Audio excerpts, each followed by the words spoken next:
দেশের ৭ অঞ্চলের ওপর দিয়ে রাতের মধ্যে সর্বোচ্চ ৭ কিলোমিটার বেগে কালবৈশাখী ঝড় ও বজ্রসহ বৃষ্টির পূর্বাভাস দিয়েছে আবহাওয়া অধিদপ্তর। মঙ্গলবার বিকেলে আবহাওয়াবিদ কাজী জেবুন্নেসার সই করা এক বিজ্ঞপ্তিতে এই তথ্য জানানো হয়। ঝড়ের ঝুঁকিতে থাকা অঞ্চলগুলোর মধ্যে রয়েছে রংপুর, রাজশাহী, পাবনা, টাঙ্গাইল, ময়মনসিংহ, ঢাকা এবং কুমিল্লা। পূর্বাভাস অনুযায়ী এসব এলাকায় পশ্চিম বা উত্তর পশ্চিম দিক থেকে ঘণ্টায় ৪৫ থেকে ৬০ কিলোমিটার বেগে ঝোড়ো হাওয়া বয়ে যেতে পারে।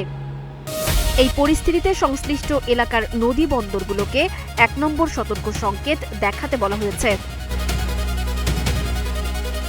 এছাড়া বঙ্গোপসাগরে অবস্থানরত লঘুচাপের প্রভাবে আগামী ৫ দিন সারা দেশে বৃষ্টিপাতের প্রবণতা বাড়তে পারে। উত্তর শ্রীলঙ্কা উপকূলের অদূরে থাকা লঘুচাপটি বর্তমানে দক্ষিণ পশ্চিম বঙ্গোপসাগরে অবস্থান করছে।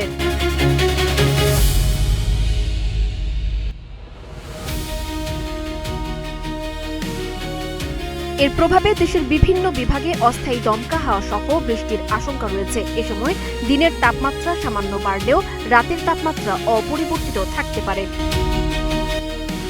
সাজ্জিদা আফরিন, সোনিয়া, নাগরিক, প্রতিদিন।